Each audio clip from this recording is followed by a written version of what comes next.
Assalamualaikum warahmatullahi wabarakatuh. Baiklah, di sini kami akan menjelaskan tentang filsafat muamalah dalam hukum Islam. Yang pertama, konsep dasar akad. Dalam Al-Quran yang berhubungan dengan konsep perjanjian atau akad adalah kata al-aqdu, akad, dan al-ahdu, perjanjian. Dalam bahasa Arab, lafaz akad berasal dari kata akada, yakidu, akdan. Secara bahasa, kata akad mempunyai beberapa arti sebagaimana dirumuskan oleh beberapa ulama. Yang pertama, Muhammad Abu Zahra sebagaimana dikutip oleh Ahmad Wardi Musli mengemukakan akad menurut etimologi diartikan untuk menggabungkan antara ujung sesuatu dan mengikatnya. Lawannya adalah al-hillu, melepaskan. Juga diartikan mengokohkan sesuatu dan memperkuatnya. Menurut Wahbah Az-Zuhaili mengartikan kata akad dalam bahasa Arab diartikan ikatan atau penguat dan ikatan antara ujung-ujung sesuatu, baik ikatan nyata maupun maknawi, dari satu segi maupun dua segi. Yang selanjutnya, pengertian akad. Menurut ulama Syafi'iyah, Malikiyah, dan Hanabilah, akad adalah segala sesuatu yang diniatkan oleh seseorang untuk dikerjakan, baik timbul karena satu kehendak seperti wakaf, talak, dan sumpah. Pembebasan atas suatu pembentukannya membutuhkan dua orang seperti jual beli, sewa menyewa, perwakilan, dan gadai. Yang selanjutnya, menurut Wahbah Az-Zuhaili, akad adalah kesempatan dua kehendak untuk menimbulkan akibat-akibat hukum, baik berupa menimbulkan kewajiban, memindahkannya, mengalihkannya, maupun menghentikannya. Yang selanjutnya, menurut Hasbi Asyidiki, akad adalah perikatan ijab dan kabul yang dibenarkan syara, yang menetapkan kerelaan kedua belah pihak. Yang selanjutnya, menurut Ahmad Azhar Bashir, akad adalah suatu perikatan antara ijab dan kabul dengan cara yang dibenarkan syara, yang menetapkan adanya akibat-akibat hukum pada objeknya. Baik, di sini saya akan melanjutkan pemaparan dari rekan saya sebelumnya serta macam-macam akad. Yang pertama, mengenai hukum akad. Dalam Quran Surah Al-Maidah ayat 1 yang berbunyi, Bismillahirrahmanirrahim. Ya ayyuhallazina amanu awfu bil'uqud. Uhillat lakum bahimatul an'ami illa ma yutla alaikum ghaira muhillis saydi wa antum hurum.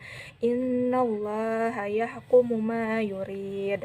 Yang artinya, hai orang-orang yang beriman, penuhilah akad-akad itu. Dihalalkan bagimu binatang ternak, kecuali yang akan dibacakan kepadamu. Yang demikian itu dengan tidak menghalalkan berburu ketika kamu sedang mengerjakan haji. Sesungguhnya Allah menetapkan hukum-hukum menurut yang dikehendakinya. Pada ayat ini menjelaskan tentang keharusan memenuhi akad atau janji, di mana dengan akad seseorang sudah terikat dengan perjanjiannya, baik itu antara seseorang dengan Allah maupun antara seseorang dengan hamba-hambanya atau makhluk lainnya. Allah menghalalkan setiap akad yang sesuai dengan ketentuannya. Tetapi selain itu, Allah mengharamkan segala bentuk akad yang tidak sesuai dengan syariah Islam dan ketentuan Allah.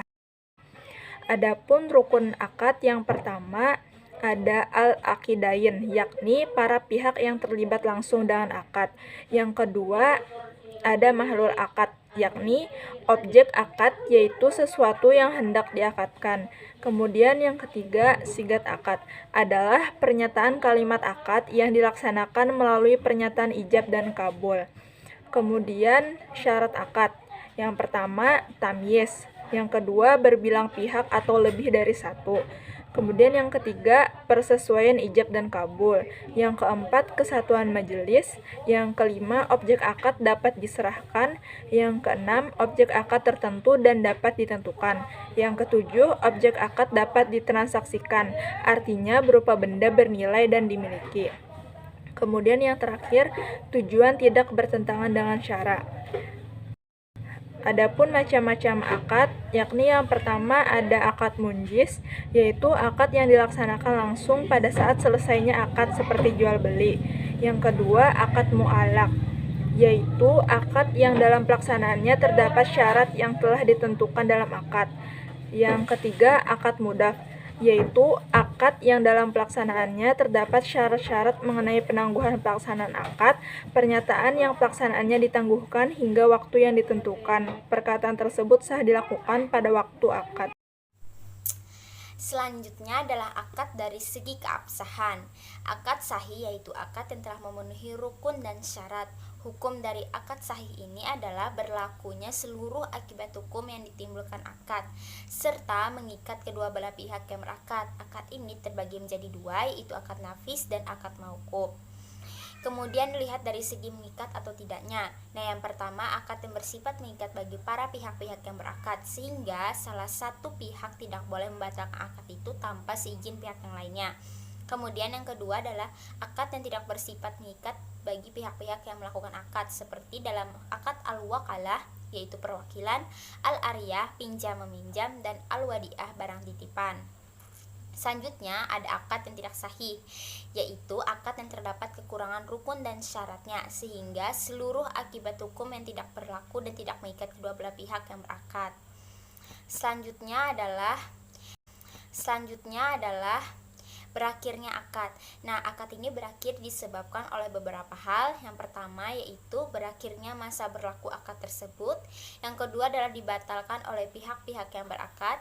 Yang ketiga adalah dalam sifatnya mengikat, suatu akad dapat dianggap berakhir jika yang pertama jual beli yang dilakukan fasad, berlakunya khiyar syarat, aib dan ruqyat. Yang ketiga adalah akad tersebut tidak dilakukan oleh salah satu pihak secara sempurna. Yang keempat adalah salah satu pihak yang melakukan akad tersebut meninggal dunia. Nah, hikmah akad ini ada 3. Yang pertama, adanya ikatan yang kuat antara dua orang atau lebih dalam bertransaksi atau memiliki sesuatu. Kemudian yang kedua, tidak dapat sembarangan dalam membatalkan suatu ikatan perjanjian. Yang ketiga adalah akad tersebut merupakan payung hukum di dalam kepemilikan sesuatu, sehingga pihak lain itu tidak dapat menggugat atau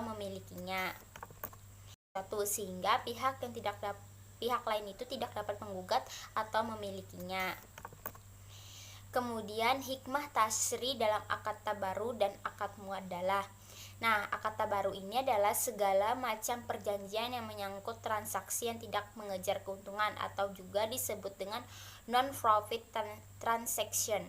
Kemudian yang kedua adalah akad muadah, yaitu atau juga disebut dengan akad tijari, adalah suatu akad yang berbasis pada kepentingan bisnis yang bertujuan untuk mencari keuntungan. Nah, di dalam akad tasri dan dalam hikmah tasri dalam akad tabaru dan akad muadalah ini ada 6 hikmahnya. Yang pertama, hikmah tasri mujaraah dalam kerjasama dalam usaha pertanian. Yang kedua yaitu hikmah tasri musakah dalam kerjasama pengairan tanaman. Yang ketiga yaitu hikmah tasri dalam kepemilikan barang syufi oleh syafi. Yang keempat itu hikmah tasri khiyar, baik dalam khiyar majelis, syarah, aib, dan tayin. Yang kelima yaitu hikmah tasri ikalah dalam pembatalan terhadap perikatan berdasarkan kerelaan kedua belah pihak. Nah, yang kemudian yang terakhir yaitu hikmah tasri lukatah untuk barang temuan. Mungkin itu saja presentasi dari kelompok kami, yaitu kelompok 12. Kurang lebihnya kami mohon maaf. Wassalamualaikum warahmatullahi wabarakatuh.